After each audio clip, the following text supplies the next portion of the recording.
So it's finally over. Finally. Seems like it has taken forever, but we have finally reached the end, and this is the finale. Let's get into it.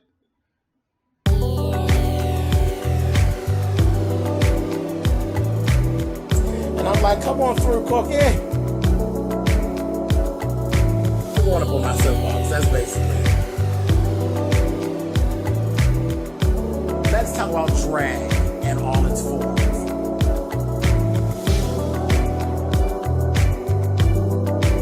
What,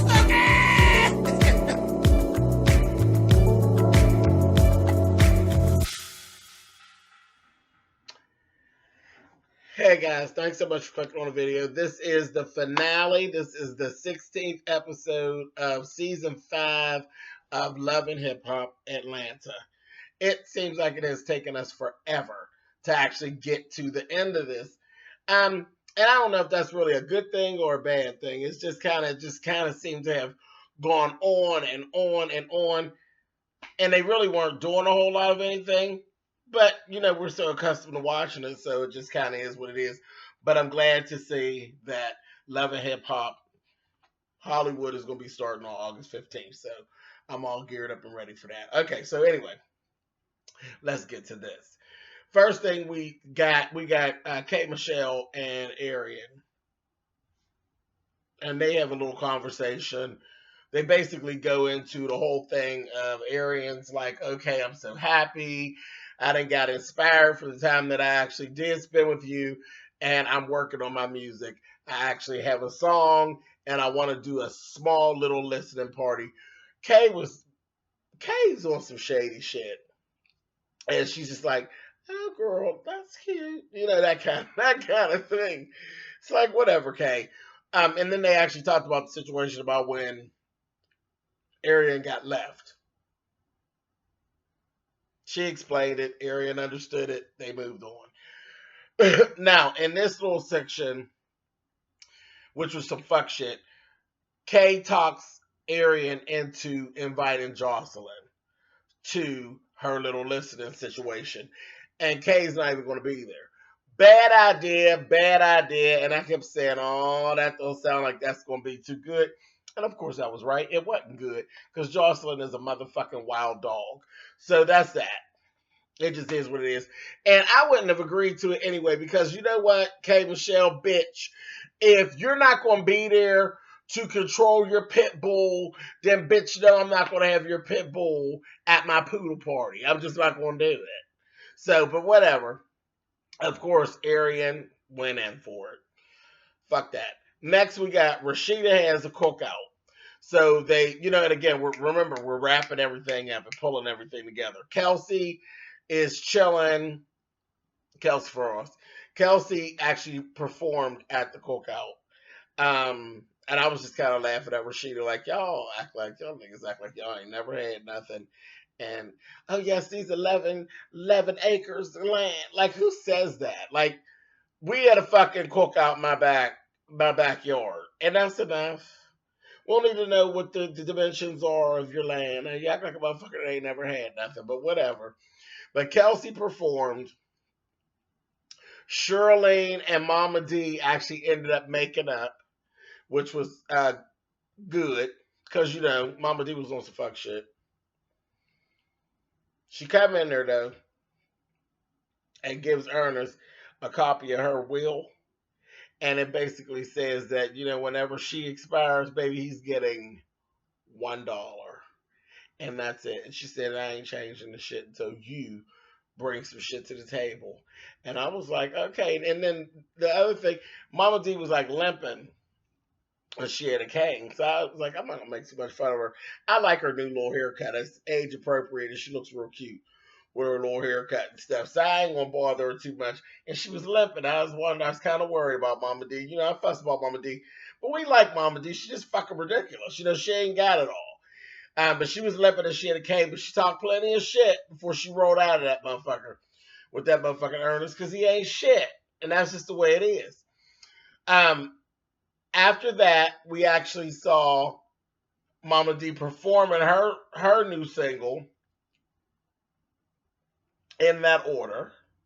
her and Jocks, and she did it. She looked real cute. She had this cute little jacket with feathers and shit on it, and had her little hairdo, and she looked cute. I was just laughing. I was like, "Go ahead, Mama D, bitch, trying to be like Janet Jackson, the afterlife, honey."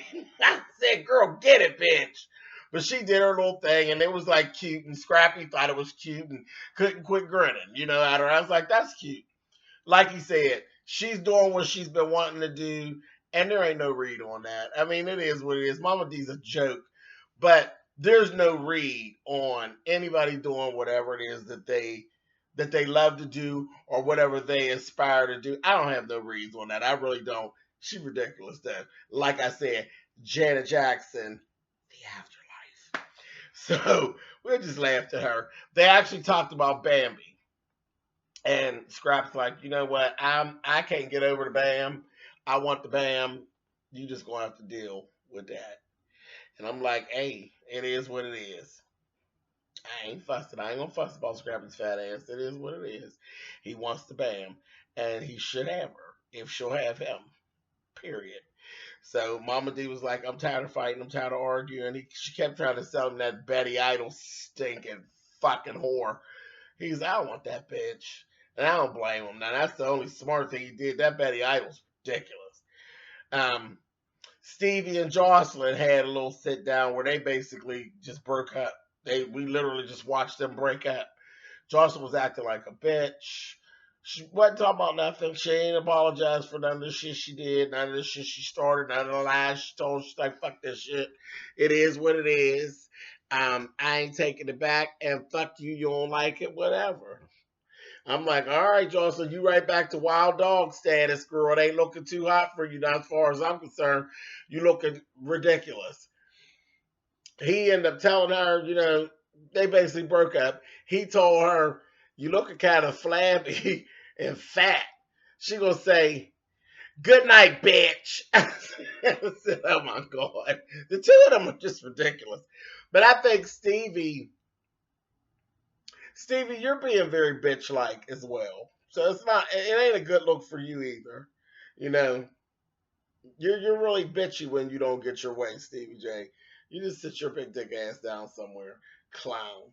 But anyway, neither one of them two are looking really good on the books with me at this point. I just think they're ridiculous. And speaking of ridiculous, did somebody say Mimi? Yeah, Mimi. With her old ridiculous ass. When he comes to her and basically lets her know that they are done, shit's fucked up, and it ain't gonna be repaired. That bitch was as happy as a sissy in Big Dick Boys Town, honey. She was so happy. And Mimi in some ways feels as though she's won. And I don't know what it is that you thought you won, baby, but okay, whatever. So she was really happy. She had gone down to a photo shoot. It was a promo shoot that Stevie's doing for his new sparkling wine, and Delicious was there. She's the lead model for it. She had this badass red sparkly gown. She looked really, really nice. She really did. Delicious ain't never knocked me out. I don't find her to be a pretty girl. She ain't ugly, but I don't find her to be pretty, and I don't find her interesting. She's got one of them big old funky asses. She just don't knock me out.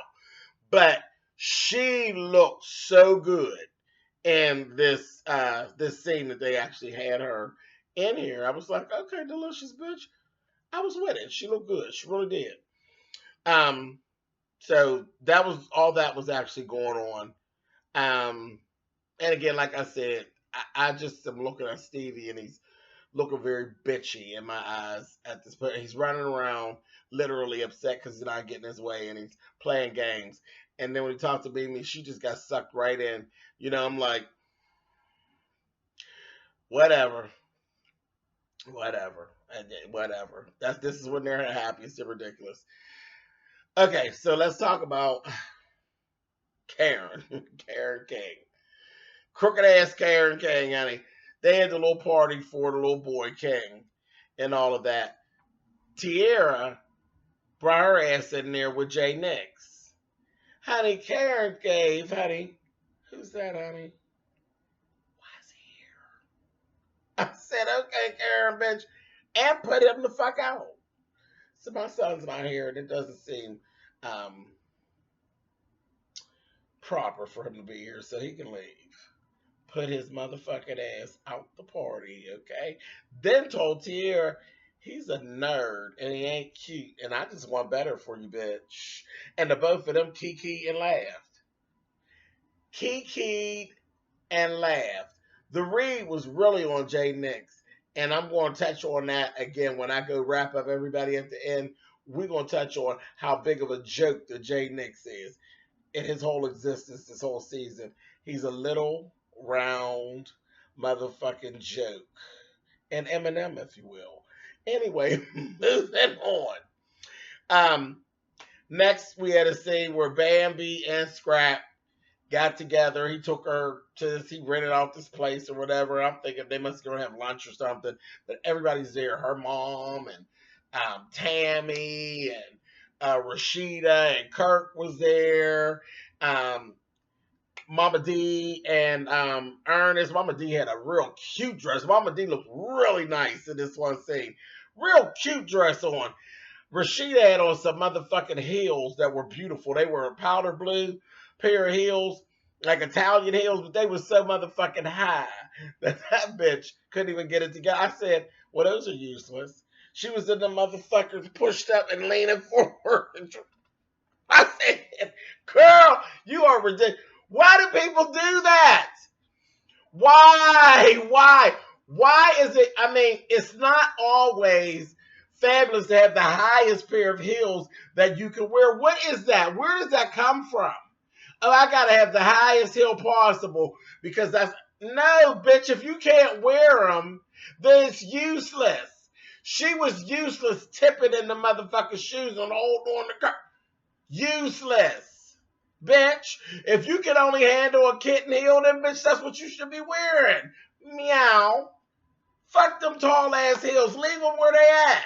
Because it don't end up looking nice. And they were a beautiful, gorgeous pair of shoes. I wouldn't have fucked with them either because I got better sense than that. Because I don't want to be sitting up looking like I'm in the motherfucking Michael Jackson Smooth Criminal video. That bitch was... I said, girl, if Kirk wasn't big and thick, your ass would have been laying on the ground, bitch. No, ma'am. Just ridiculous. But anyway, so Scrap actually got down on one knee and proposed to Bam, and she accepted. That's the end of them for the season. And that's cool. And as far as the vlogs and all that goes, seems as though they're doing fine, so that's cool. Oh God, Tommy. Now I will say this: of these girls that have actually been on here, Tommy has had some misses when it comes to a couple little outfits, but all in all, the bitch do rag. She really does. That bitch rolled up in that motherfucker. She went to the therapist. She had just a pretty silk blouse on, and the bitch had on the baddest black leather skirt with fringes at the bottom and a bad motherfucking pump, hair tossed. I said, Miss Tommy, the bitch ain't got good sense, but the bitch got a look to her, and I'm going to give her that. She got a definite look. Bitch was clean. And when they talked to her about what's the normal day for Tommy, and that bitch said, you gotta get dressed and be done, and then I get drunk. Get drunk. But they went through the whole thing. Tommy has had a hard life. No jokes.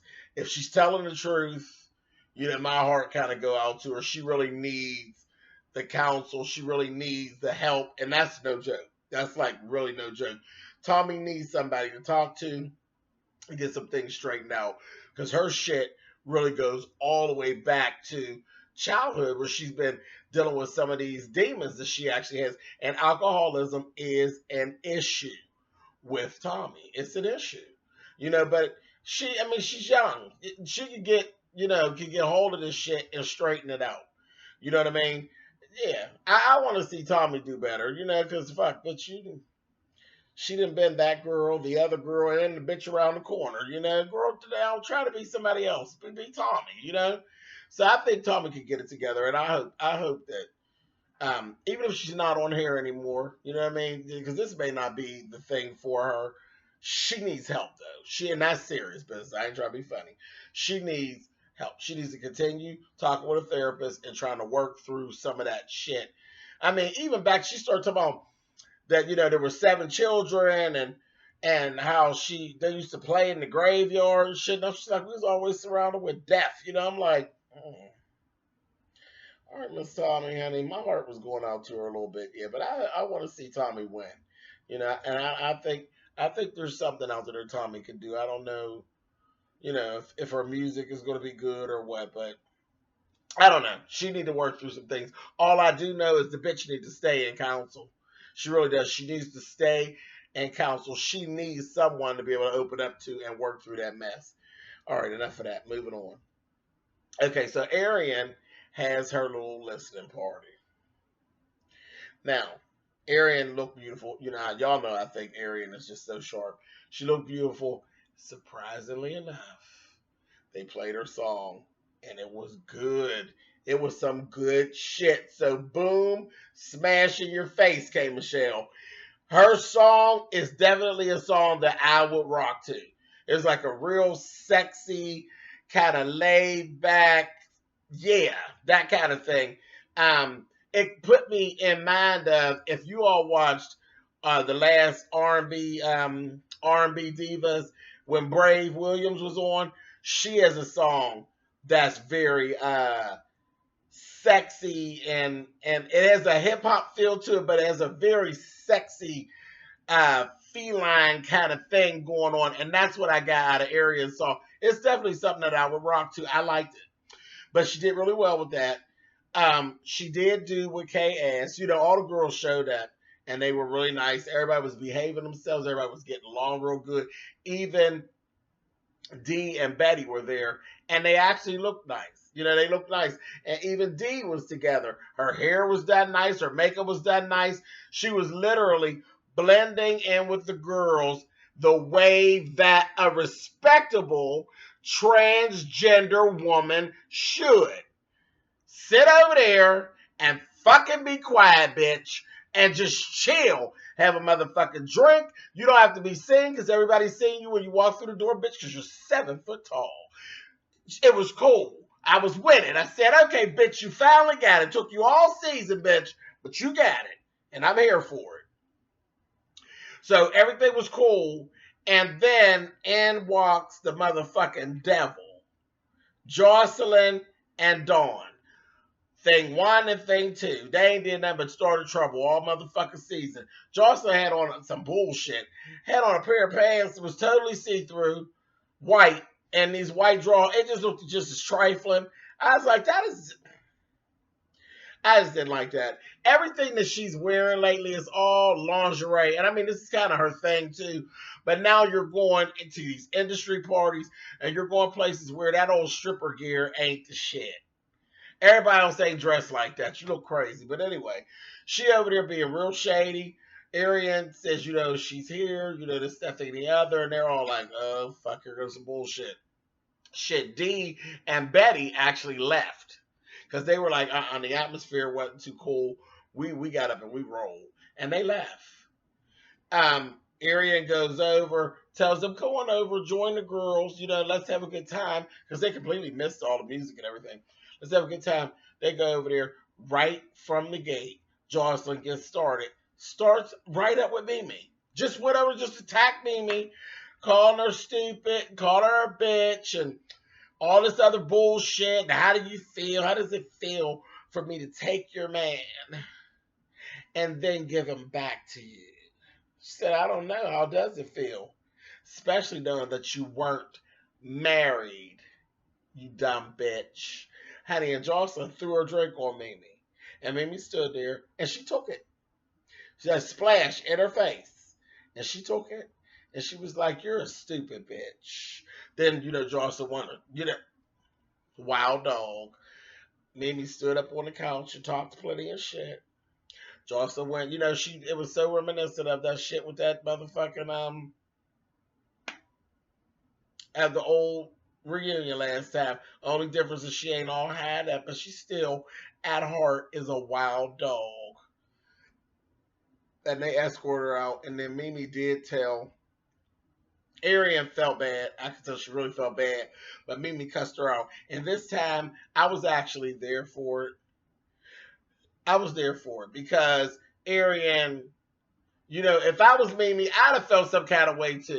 You gonna bring this bitch up in here and you already know there's so much shit. Stop trying to fucking play peacemaker at my motherfucking expense, bitch. I'm coming here listening to you and your motherfucking song, and I got to sit here and take drinks to the face and shit. So that kind of irritated me, and I ain't even gonna say that. I ain't mad at Mimi because I'd have cussed Arian the fuck out too. Stop playing peacemaker at my motherfucking expense. Period. So that was that.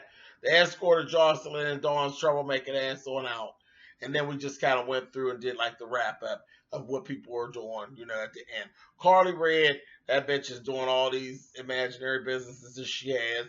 And then she has this fashion line. Everybody wants to be a fashion designer, but can't nobody sew it, can't nobody sketch. Those clothes look like nothing but complete trash. Complete trash. I've seen better shit in Target, Walmart, you name it. Kmart, Five and Dime, GC Murphy's, McCrory's, Gimbals. Just bullshit. It was horrible. Horrible. Bullshit. Tammy and Waka, well, we know they broke up, but as we all know, they're back together and they're actually trying to work it out, but we don't get all that here. But in present time, Waka and Tammy are working on their marriage. They're back together, they're working on their marriage.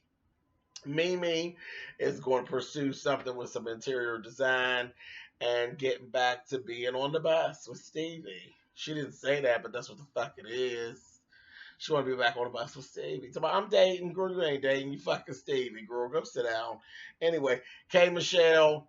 I love K. Michelle. You all know that. But your purpose here was nothing.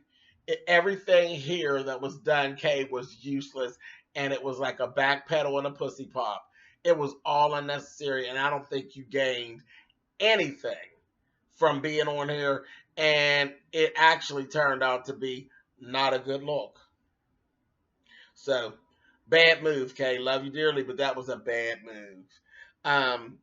Just useless. Then you started shit. Anyway, moving on. Mama D doing her little thing. And it's cool, but you know what, Mama D? I'm gonna need you to stop talking about you got that tongue game and then licking your tongue out because you giving me carpet munching bulldog and tease. And the more you do that,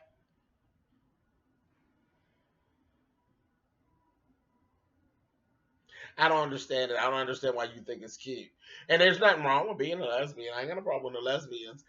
But you claim that you're not. But every time I look around, girl, you're giving me hard tongue cunt tease, honey. So stop it. Moving on. The King family, child. Don't need to see none of you all back no more. Not none of you. Not at all. I don't need to see any of you back anymore. It was fun. It was cute. Bye. See you. Just ridiculous. Going away from here. Tierra, you don't need to come back either. She pregnant. That's what she wanted to drop on us at the end. She's pregnant. And then the worker is on the last man that we seen her with was Jay Nix. Now here's the read on Jay Nix. I said I was going to get back to it, didn't I? Here's the read on that motherfucker.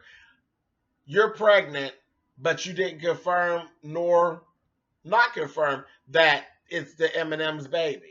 She stated clearly, I don't even know how I'm going to tell the baby's father. Didn't call him out. So I'm going to take it that it ain't Jay Nix's baby. Jay Nix, what was your purpose this season, honey? Go away from here and don't come back, you little Eminem here.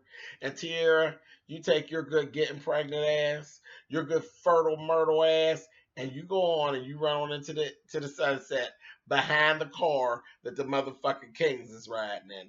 Y'all all going away from here. Bye. It's been real. Ta-ta. Y'all going away from here. And on that, I am done with season 5 of Love and Hip Hop until the reunion. We will be here for the reunion. Can't even imagine where they're going to go with it. This could just end. I wouldn't even care if they didn't even have a motherfucking reunion. But we'll see what happens. I'm sure the wild dog will give us some type of entertainment because that's just what she does. They're going to let her out the kennel for the day or two. All right, y'all. Later. Bye.